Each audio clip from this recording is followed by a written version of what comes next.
السلام عليكم ورحمة الله وبركاته.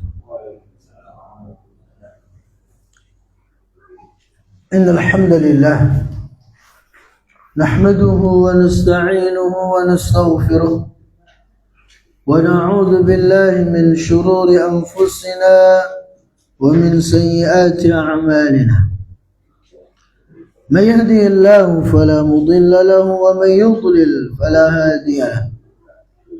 وأشهد أن لا إله إلا الله وحده لا شريك له. وأشهد أن نبينا محمدا عبده ورسوله.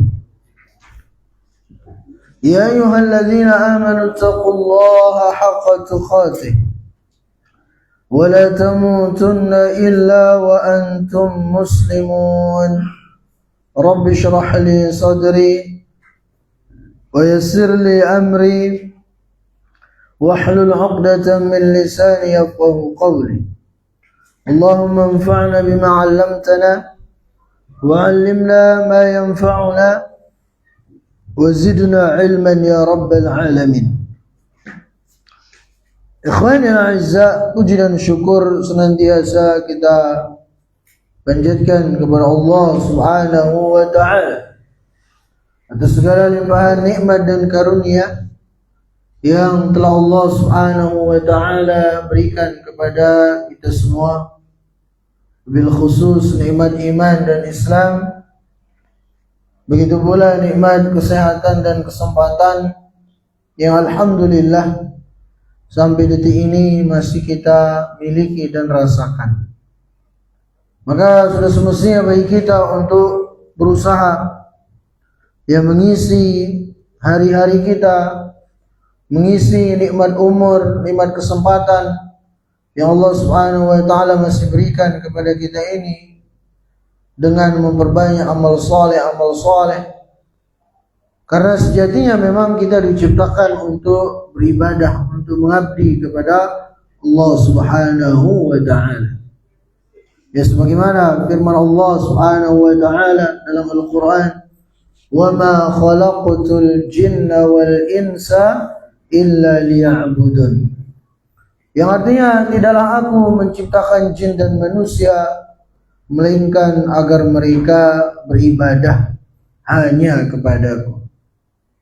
Maka semestinya ayat ini selalu ada dalam benak kita supaya kita enggak salah dalam langkah di dunia ini. Ya, sehingga kalau ayat ini kita fahami, kita amalkan, maka kita akan selalu berusaha untuk mengabdikan diri kepada Allah, akan selalu berusaha untuk lebih mendahulukan akhirat kita dibanding dunia kita, akan menjadikan kita bahwasanya sesibuk apapun kita dengan dunia kita tidak akan pernah menjadikan kita kemudian lupa dengan akhirat kita.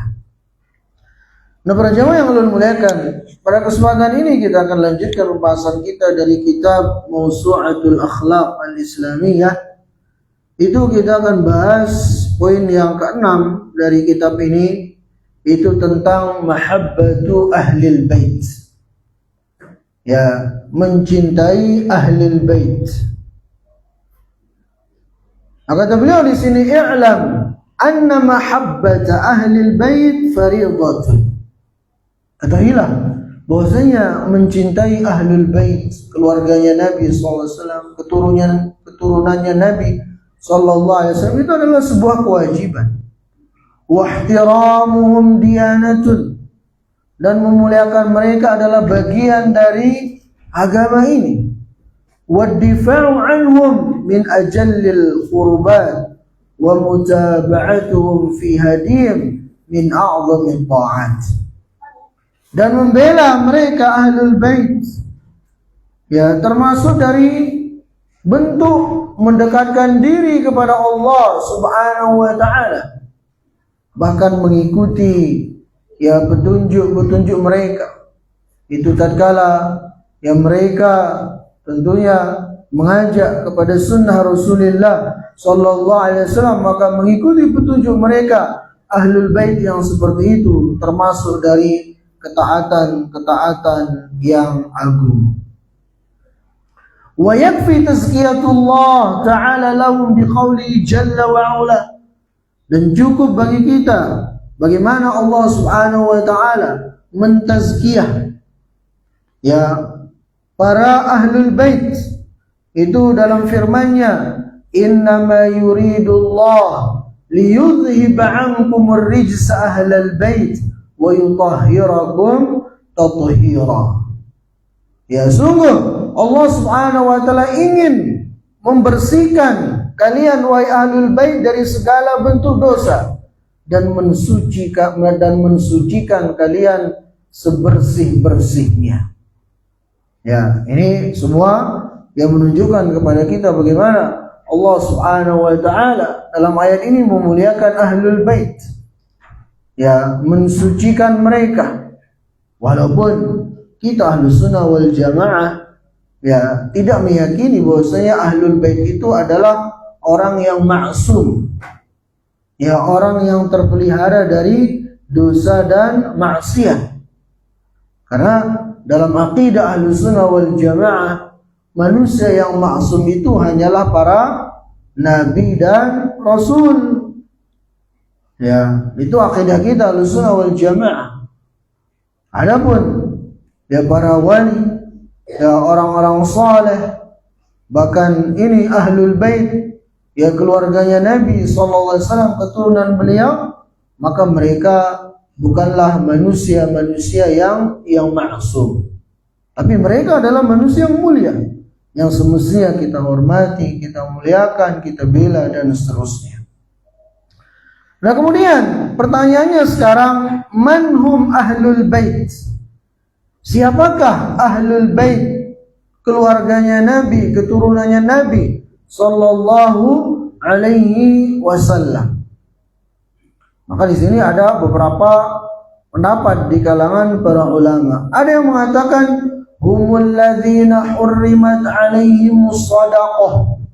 Jadi ahlul bait itu adalah mereka yang diharamkan sedekah atas mereka. Nah, siapa yang diharamkan sedekah atasnya? Maka ada perselisihan lagi di kalangan para ulama. Imam Syafi'i mengatakan rahimahullah, mereka adalah Banu Hashim, mereka adalah Banu Abdul Muttalib. Ya, begitu pula Imam Malik dan Imam Ahmad mengatakan mereka adalah khusus keturunan dari Bani Hashim. Ya, intinya ada perselisihan di sini di kalangan para ulama, tapi intinya ya Bani Hashim, Bani Muttalib dan yang lainnya dari keluarganya Nabi SAW. Begitu pula keturunan beliau itu dari Fatimah, ya cucu-cucu beliau dari Fatimah radhiyallahu taala anha, itu adalah mereka diharamkan bagi mereka sedekah ataupun zakat, sehingga mereka adalah bagian dari ahli baitnya Rasulullah sallallahu alaihi wasallam, termasuk juga istri-istri beliau. Ya, jadi ahlu baitnya Nabi sallallahu alaihi wasallam mencakup siapa? Bani Hashim, Bani Muttalib dan beberapa bani yang lainnya dari keluarganya Nabi sallallahu alaihi wasallam.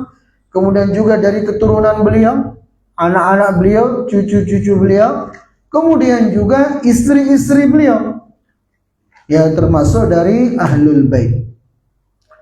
Nah, jadi tadi disebutkan oleh beliau bahwasanya ahlul baitnya Nabi sallallahu alaihi wasallam adalah mereka yang diharamkan zakat, infak, sedekah atasnya.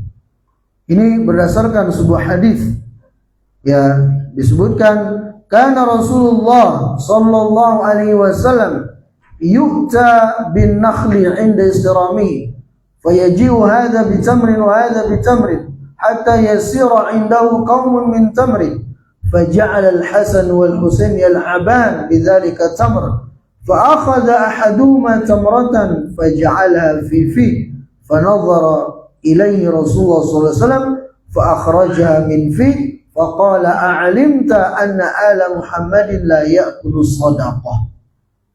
Ya, jadi disebutkan dalam riwayat yang sahih bahwasanya pernah Rasulullah SAW membawa cucu beliau Hasan dan Husain itu ke masjid. Namun di masjid itu ada kurma zakat yang dikumpulkan di sana. Nah, tanpa sepengetahuan Nabi SAW, salah satu dari cucu beliau, ada yang mengatakan Hasan radhiyallahu taala anhu, beliau mengambil kurma zakat itu, kemudian dimasukkan ke dalam mulutnya. Maka dalam riwayat yang lain dikatakan kah gitu. Kalau bahasa kita buang gitu. Ya, kemudian kata Nabi sallallahu alaihi wasallam, "A'alimta atau ma'alimta anna ala Muhammadin la ya'kuluna shadaqah." Ya, tidakkah engkau mengetahui wahai cucuku Hasan bahwasanya keluarganyaku, keturunanku itu haram bagi mereka memakan harta zakat. Ya. Jadi kalau di sini ada keturunan Nabi sallallahu alaihi wasallam, ya nggak boleh makan zakat infak sedekah. Ya, keturunan Nabi Muhammad sallallahu alaihi wasallam. Kalau keturunan Nabi Adam, ya boleh. Kita semua keturunan Nabi Adam. Nah, jadi bagi yang mengaku sebagai keturunan Rasulullah sallallahu alaihi wasallam itu nggak boleh makan zakat. Harta zakat infak sedekah itu nggak boleh. Berdasarkan nas dari hadis ini, begitu. Nah, jadi itu dia definisi atau siapa saja yang masuk dalam ahli baitnya Rasulullah sallallahu alaihi wasallam. Jadi Banu Hashim, ya, kemudian juga Banil Muttalib, dan ada beberapa bani yang lainnya. Kemudian ditambah istri-istri Nabi sallallahu alaihi wasallam dan anak keturunan beliau. Mereka adalah ahlu baitnya Rasulullah sallallahu alaihi wasallam. Ya. Kemudian selanjutnya fadlu ahlil bait. Apa keutamaan dari ahlul bait? Warada fi fadli ahlil bait wa bayanu qadrihim ahaditsun sahihah. Jadi telah datang dalam hadis-hadis yang sahih tentang keutamaan, ya, tentang kemuliaan dari ahlul bait. Disebutkan dalam sebuah riwayat dari Jabir ibn Abdullah radhiyallahu anhu, beliau mengatakan, "Ra'aitu Rasulullah sallallahu alaihi wasallam fi hajjati yaum Arafah wa huwa ala naqatihi al-qaswa yakhtubu fasami'tuhu yaqul." Kata Jabir bin Abdullah, aku pernah melihat Nabi SAW pada saat haji wada. Beliau berada di atas unta beliau yang bernama Al-Qaswa. Di sana beliau berkhutbah. Di antara yang beliau sampaikan adalah, "Ya ayyuhan nas, wahai sekalian manusia, inni taraktu fikum mamma in tamassaktum bi lan tadillu kitaballahi wa itrati ahla baiti." Kata Nabi SAW, aku tinggalkan bagi kalian, ya, dua hal. Apabila kalian berpegang dengannya, maka kalian tidak akan tersesat. Yang pertama adalah kitabullah, itu Al-Quranul Karim. Kemudian yang kedua adalah wa itrati, itu ahli baiti, ya, ahli baitnya Rasulullah sallallahu alaihi wasallam, keluarga beliau, ya, beserta keturunan beliau sallallahu alaihi wasallam. Nah, kemudian selanjutnya huququhum al-wajibah alaina. Apa hak-hak ahlul bait yang wajib untuk kita tunaikan, ya, kepada mereka? Maka di antara hak-hak mereka adalah tawqiruhum wa ijlalu makanatih. Yani semestinya bagi kita untuk menghormati mereka, ya, semestinya bagi kita untuk memuliakan mereka. Taqaddama ma'na anna ihtiram ahli al-bait diyanah wa hubbuhum qurbah wa ad-difa'u anhum wa az-zawdu an hurumatin min ajalli thawab. Telah kita sampaikan sebelumnya, kata beliau, bahwasanya memuliakan ahlul bait termasuk bagian dari agama ini. Mencintai mereka, ya, membela mereka, memuliakan mereka, itu termasuk dari bentuk mendekatkan diri kepada Allah Subhanahu wa ta'ala. Ya kalau sesama muslim saja yang dia bukan ahlul baitnya Nabi SAW, itu kita disuruh untuk memuliakannya, ya maka begitu pula, atau apalagi kalau dia itu adalah keturunan Rasulullah Sallallahu Alaihi Wasallam, maka dia punya dua hak yang harus kita tunaikan. Haknya sebagai seorang muslim, kemudian yang kedua haknya sebagai keturunan atau keluarganya Rasulullah Sallallahu Alaihi Wasallam yang wajib untuk kita muliakan, begitu. Kemudian di sini beliau menyebutkan beberapa hadis.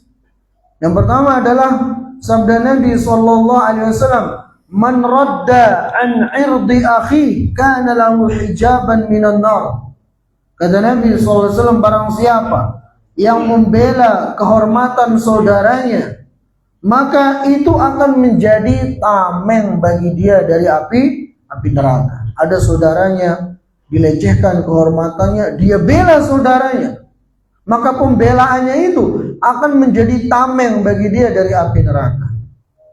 Ya, ini umum bagi siapapun. Kalau ada saudara kita sama muslim dilecehkan, kemudian kita bela kehormatannya, itu akan menjadi tameng bagi kita dari api neraka. Apalagi kalau dia itu adalah bagian dari ahli baitnya Rasulullah Sallallahu Alaihi Wasallam, maka tentunya lebih berhak untuk kita bela, begitu.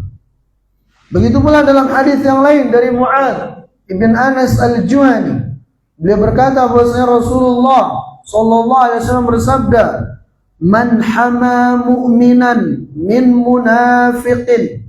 Siapa yang membela, melindungi seorang mukmin dari orang munafik, ba'atsallahu malakan yahmi lahmahu yaumal qiyamah min nari jahannam. Maka Allah Subhanahu wa taala akan mengutus malaikat untuk menjaga dia nanti di hari kiamat dari neraka jahannam. Ya. Ini keutamaan kita melindungi saudara kita sama mukmin. Umum mukmin siapapun, apalagi kalau dia itu adalah keluarganya Rasulullah Sallallahu Alaihi Wasallam. Ya, maka lebih besar lagi tentunya pahala kita tatkala kita membelanya. Disebutkan dalam sebuah riwayat dari Ibnu Ishaq, beliau mengatakan, haddatsani Masawir As-Sa'di qala ra'aitu Aba Hurairah qa'iman ala masjid Rasulullah sallallahu alaihi wasallam yauma mata Al-Hasan. Kata Masawir As-Sa'di, ya beliau seorang tabi'in, ya beliau mengatakan, aku melihat Abu Hurairah radhiyallahu taala anhu berdiri di masjidnya Rasulullah sallallahu alaihi wasallam pada hari wafatnya Al-Hasan. Al-Hasan ibn Ali bin Abi Thalib. Ngapain Abu Hurairah? Ia pergi. Abu Hurairah itu nangis tatkala wafat Al-Hasan ibn Ali bin Abi Thalib. Wa yunadi bi a'la sauti, dan Abu Hurairah mengeluarkan suara yang tinggi sambil mengatakan, ya ayyuhan nas, matal yawma hibbu Rasulillah sallallahu alaihi wasallam fadhuku. Kata Abu Hurairah, wahai sekalian manusia, pada hari ini telah wafat ya cucu tercinta Rasulullah sallallahu alaihi wasallam, itu Al-Hasan, maka menangislah kalian, begitu. Sampai seperti itu dilakukan oleh Abu Hurairah radhiyallahu taala anhu. Ya, tapi menangis di sini tentunya ya menangis yang wajar.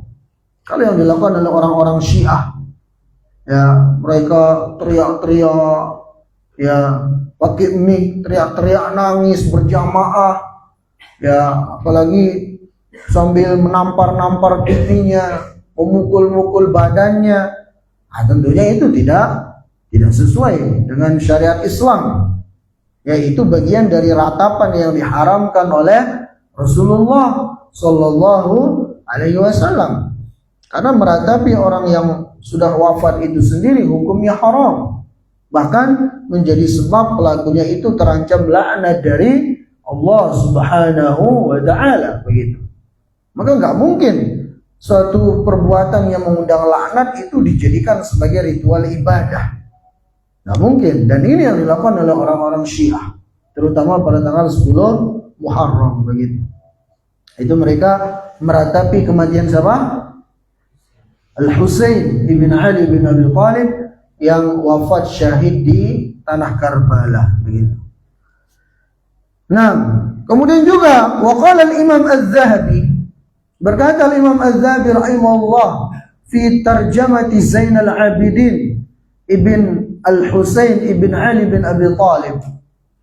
Jadi Imam Az-Zahabi dalam kitabnya tatkala menulis tentang sejarah dari Zainul Abidin. Zainul Abidin itu siapa? Ya, cucunya Ali. Namanya juga Ali. Ali bin Al-Husain bin Ali bin Abi Thalib. Ya, gelarnya adalah Zainal Abidin. Nah, apa kata Al-Imam Az-Zahabi? Qila kana Ali ibn Al-Husain idza sara fil Madinah ala baghlatihi lam yakul li ahadin at-tariq. Jadi Ali Zainal Abidin, cucu dari Ali bin Abi Thalib ini, beliau kalau mengendarai kendaraannya, baghl itu adalah kendaraan hasil kawin silang dari kuda dan keledai. Itu namanya baghl. Nah itu ketika dikendarai oleh Ali Zainal Abidin di kota Madinah, ya, melewati kerumunan manusia, beliau tidak perlu mengatakan kasih saya jalan, kasih saya jalan. Maksudnya apa? Maksudnya orang-orang kalau melihat beliau udah langsung dikasih jalan, sudah otomatis. Kenapa? Karena saking manusia memuliakan Ali Zainal Abidin ini. Nah, ini menunjukkan bagaimana para sahabat, para tabi'in memuliakan keturunan-keturunan Rasulullah sallallahu alaihi wasallam. Bahkan disebutkan juga dalam riwayat yang lain bahwasanya Ali Zainal Abidin ini, beliau kalau ingin mencium Hajar Aswad, semua orang akan memberi jalan kepada beliau. Ya, saking manusia menghormati siapa? Ali Zainal Abidin ini. Nah, kemudian selanjutnya hal yang kedua yang semestinya kita lakukan, ya, terhadap keluarganya Nabi SAW setelah kita memuliakan mereka, menghormati mereka adalah mutaba'atuhum, itu mengikuti mereka. Ya, tentunya mereka yang berada di atas sunnah Rasulullah sallallahu alaihi wasallam. Ya, kalau misalnya ada ya mengaku dari keturunan Nabi sallallahu alaihi wasallam, namun yang diajarkan hal-hal yang bertentangan dengan Rasulullah sallallahu alaihi wasallam, dengan buyutnya mereka, yakni Rasulullah sallallahu alaihi wasallam, maka kita tidak boleh mengikuti mereka. Ya, tetap yang kita ikuti adalah apa yang diajarkan oleh Rasulullah sallallahu alaihi wasallam. Jadi kalau ada seorang dari keluarganya Nabi sallallahu alaihi wasallam betul-betul berpegang dengan sunnahnya Nabi sallallahu alaihi wasallam, maka dia adalah orang yang paling berhak untuk kita ikuti. Ya, setelah kita memuliakan tentunya. Nah, kaitan dengan sikap manusia terhadap ahli baitnya Rasulullah sallallahu alaihi wasallam, ini kita bisa bagi menjadi 3. Ya, sikap manusia kepada ahli baitnya Rasulullah sallallahu alaihi wasallam. Pertama, ada orang-orang yang gulu. Gulu itu artinya berlebih-lebihan kepada keluarganya Rasulullah sallallahu alaihi wasallam, sehingga mengangkat posisi mereka melebihi dari yang seharusnya. Seperti siapa? Ya, seperti orang-orang Syiah. Terkhusus imam mereka yang 12 itu. Ya, Syiah al-Ithna al-Ashriyah namanya.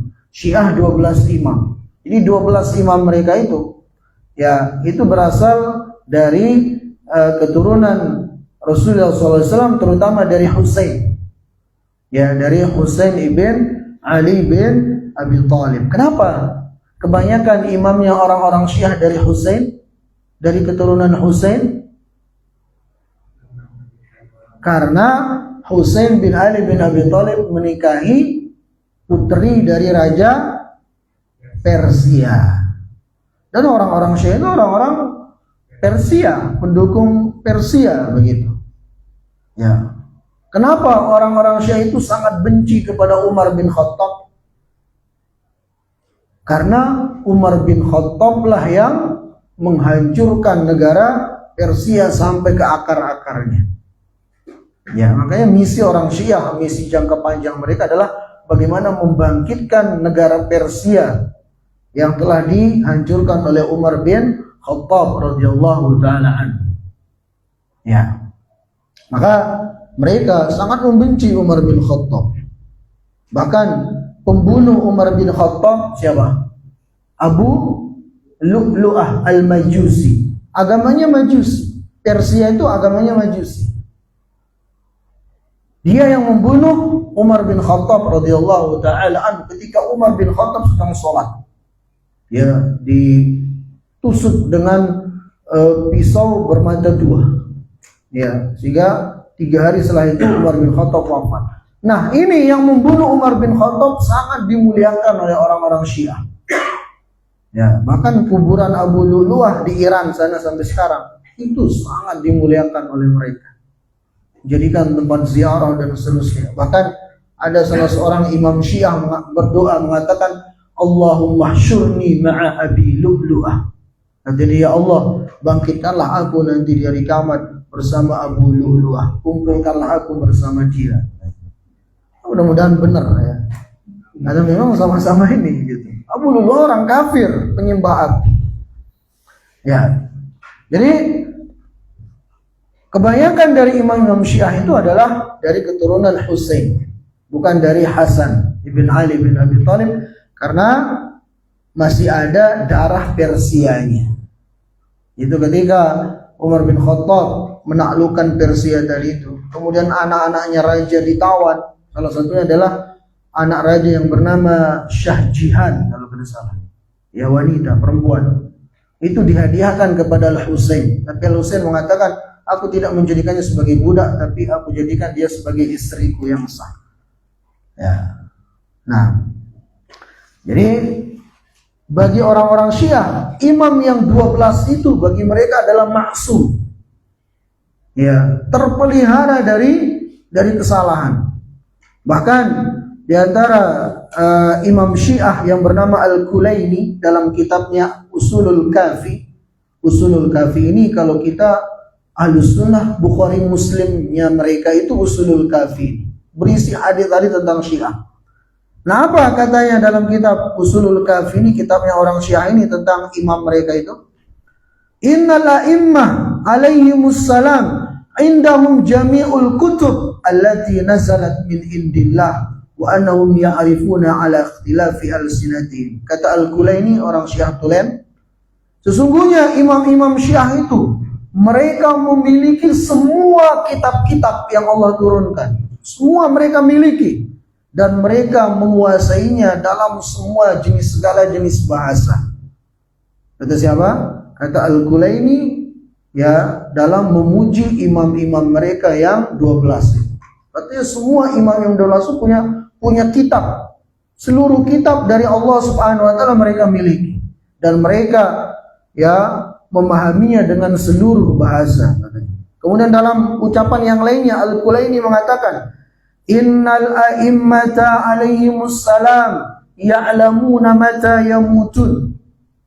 Sesungguhnya ya para imam-imam yang 12 imam Syiah itu mereka semua mengetahui kapan mereka akan mati.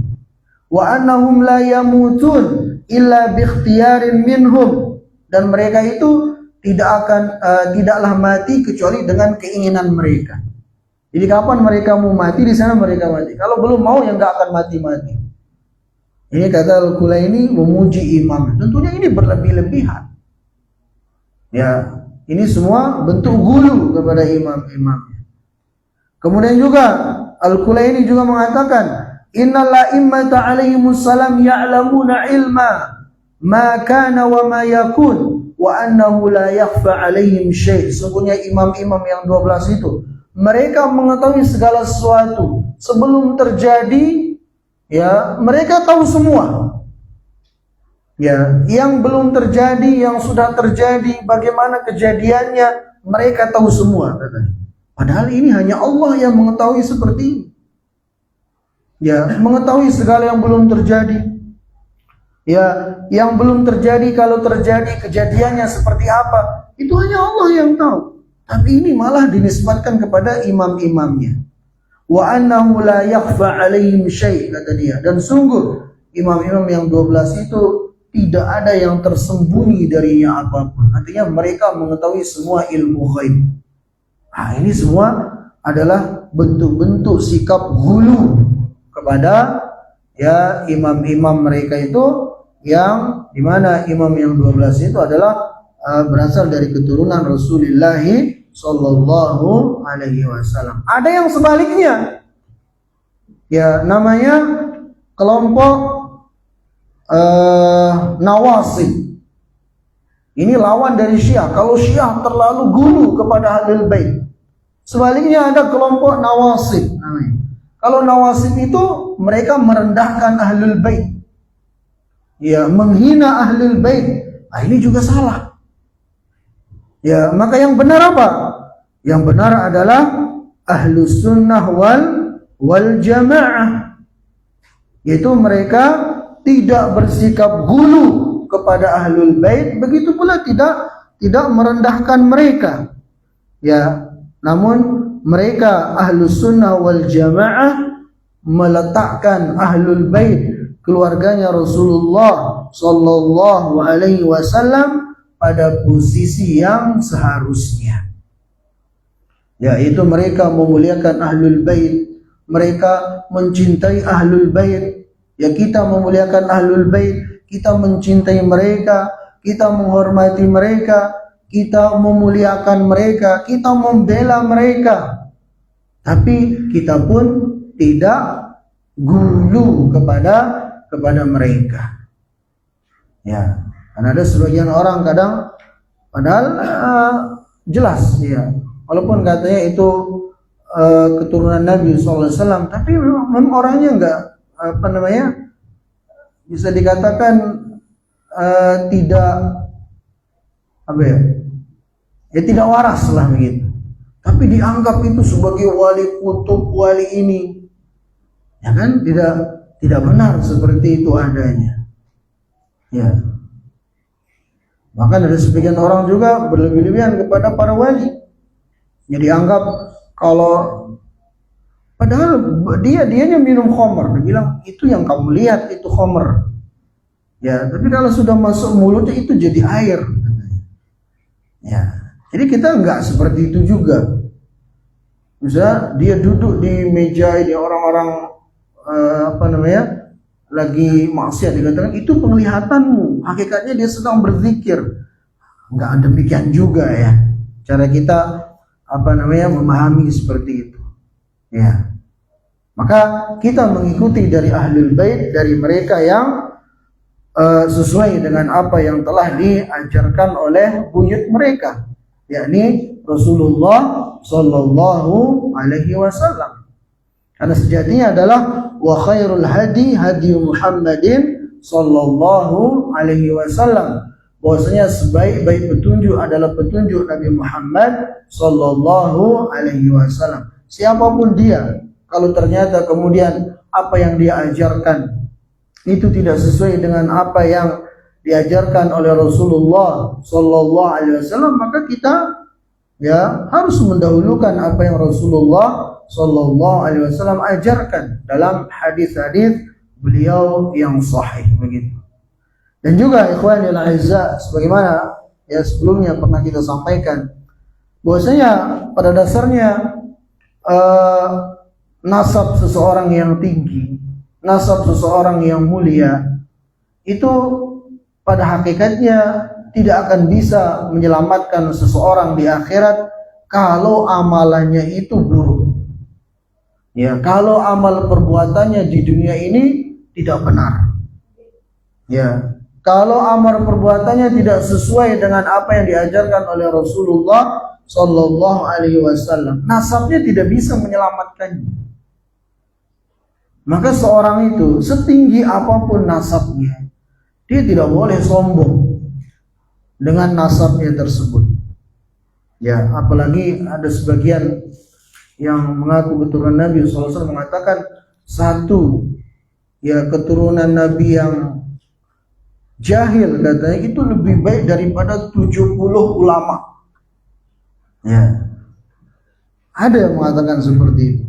Itu kan nggak benar juga begitu. Pada dasarnya kemuliaan seseorang itu adalah dengan ilmu. Ya, seorang yang misalnya dia seorang Masya Allah ilmunya tinggi, ya dia seorang yang pakar dalam agama, ya pada dasarnya keilmuan itu yang menjadikan seorang itu mulia di sisi Allah Subhanahu wa taala, tentunya juga ditambah dengan ketakwaan begitu. Ya. Karena ada juga dari mereka yang mengatakan bahwasanya ini fulan bin fulan itu dia lebih mulia dari Imam Syafi'i kata dia. Ya gurunya masih hidup atau mungkin belum lama wafat. Dia bilang keturunan Nabi ini fulan bin fulan, kalau dari sisi ilmu sama dengan Imam Syafi'i, tapi kalau kemuliaan lebih mulia dia ini daripada Imam Syafi'i kata dia. Subhanallah. Jadi begitu berani seperti itu. Ya, padahal kita tahu Imam Syafi'i luar biasa, imam besar. Ya, imam besar Imam Syafi'i rahimahullahu taala rahmatan wasi'ah. Jadi sekali lagi, ya yang pada dasarnya yang menjadikan seorang itu mulia di sisi Allah Subhanahu wa taala bukan nasab. Ya, tapi ilmu dan amal saleh, tentunya dan ketakwaan. Sebagaimana firman Allah Azza wa Jalla dalam Al-Qur'an, "Inna akramakum 'indallahi atqakum." Sesungguhnya orang yang paling mulia di sisi Allah Subhanahu wa taala dari kalian adalah orang yang paling bertakwa, bukan orang yang paling mulia nasabnya. Ya, makanya dalam hadis-hadis Nabi sallallahu alaihi wasallam banyak menunjukkan hal ini. Di antaranya sabda Nabi sallallahu alaihi wasallam, "Man batta'a bihi 'amaluhu lam yusri' bihi nasabuhu." Barang siapa yang lamban urusannya, yang sulit urusannya di akhirat gara-gara amalannya yang buruk, maka nasabnya tidak bisa menolongnya. Ya. Jadi yang bisa menolong kita hanya amal soleh kita. Itu yang akan melancarkan urusan kita di akhirat. Setinggi apapun nasab seseorang, tapi kalau amalannya buruk, jauh dari ketakwaan kepada Allah Subhanahu wa taala, maka itu tidak akan ada nilainya nanti di akhirat di hadapan Allah Subhanahu wa taala, begitu. Dan inilah yang Rasulullah SAW ajarkan kepada anak-anak beliau. Ya, makanya dalam satu hadis Rasulullah SAW bersabda, "Ya Fatimah binta Muhammadin sallallahu alaihi wasallam, salini min mali ma syi'ti, la ughni anki min Allahi syai'a." Kata Nabi sallallahu alaihi wasallam, "Wahai Fatimah bintu Muhammadin sallallahu alaihi wasallam, minta kepadaku apa yang kau inginkan di dunia ini, aku akan kasih selama aku mampu. Ya, la ughni anki min Allahi syai'a, tapi nanti di akhirat aku tidak bisa menolongmu." Ya, di hadapan Allah Subhanahu wa taala. Dan itu pun yang beliau katakan juga. Beliau mengatakan, "Ya Bani Hashim." Disebut satu persatu keluarga beliau oleh Nabi SAW agar mereka berusaha menyelamatkan diri-diri mereka. Ya, tidak kemudian hanya sekedar mengandalkan ya Rasulullah SAW. Tentunya pada dasarnya kita semua berharap ya mendapatkan syafaatnya Nabi SAW. Tapi jangan sampai kemudian itu menjadikan kita malas melakukan amal soleh, enggak. Ya, kita berharap syafaatnya Nabi SAW. Kita semua berharap itu. Tapi pada saat yang sama kita juga harus menyelamatkan diri kita dengan memperbanyak amal soleh, ketaatan kepada Allah Subhanahu wa taala, karena itulah yang akan bisa menyelamatkan kita. Ya, kita lihat paman-paman Nabi misalnya. Ya, Abu Lahab, keluarganya Nabi apa enggak Abu Lahab? Keluarganya Nabi SAW. Ya, tapi karena amalannya buruk, ingkar kepada Allah dan Rasulnya, maka Allah turunkan ayat menvonis Abu Lahab sebagai penghuni neraka. Tabbat yada Abi Lahabin wa tab. Ya, Nabi nggak bisa nolong dia. Ya, yang contoh lebih tegas lagi, ya, paman Nabi yang sangat beliau cintai, yang sejak kecil Rasulullah SAW itu diasuh oleh paman beliau ini, dan Nabi SAW sangat dicintai seperti menyayangi anaknya sendiri. Bahkan ketika Nabi SAW berdakwah, paman Nabi ini selalu membela Nabi SAW. Cuman sayangnya dia enggan bersyahadat. Siapa? Abu Thalib. Abu Thalib itu jasanya luar biasa. Apakah Nabi SAW bisa mengeluarkan beliau dari api neraka? Nggak bisa. Ya. Makanya ketika Abu Thalib sudah wafat dalam kondisi enggan mengucapkan syahadat, kata Nabi SAW, la astaghfiranna laka ma lam unha anhu, wahai pamanku, aku akan mintakan ampun untukmu selama aku tidak dilarang. Turun larangan dari Allah.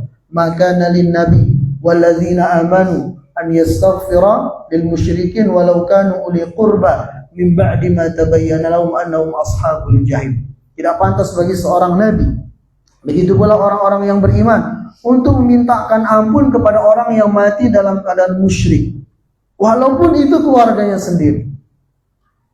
Maka Nabi SAW pun tidak jadi memintakan ampun untuk Abu Thalib, padahal beliau sangat cinta kepadanya. Ya, turun juga ayat innaka la tahdi man ahbabta walakinallaha yahdi man yasha. Sungguhnya engkau tidak akan bisa memberikan hidayah kepada siapa yang kau kehendaki, tapi Allah yang akan memberikan hidayah kepada siapa yang Allah kehendaki. Keluarga Nabi SAW. Tapi lihat Bilal bin Rabah, seorang dari Afrika sana, berkulit hitam, sama sekali nggak ada hubungannya dengan Nabi SAW. Ya, tidak ada kaitan kekeluargaan dengan Nabi SAW, tapi dia menjadi manusia yang mulia di sisi Allah Subhanahu wa Ta'ala. Bahkan sampai-sampai Nabi SAW pernah mengatakan, wahai Bilal, apa amalanmu? Ya, sehingga aku mendengarkan suara terompah, suara sendalmu di surga di hadapanku. Sampai seperti seorang budak kulit hitam dari Afrika, tidak ada sangkut pautnya dengan keluarganya Nabi SAW, tapi karena amalannya yang soleh, maka dia mulia di sisi Allah Subhanahu wa Ta'ala. Begitu. Ya, makanya sekali lagi kemuliaan itu sejatinya adalah dengan ilmu, dengan amal soleh, dengan ketakwaan, ya, bukan dengan nasab. Ya, tapi kalau ada orang bisa mengumpulkan semuanya, maka itu luar biasa. Kita cukupkan, naktafi bihadzal qadar. Subhanakallahumma wa bihamdika asyhadu an la ilaha illa anta astaghfiruka wa atubu ilaik. Assalamualaikum warahmatullahi wabarakatuh.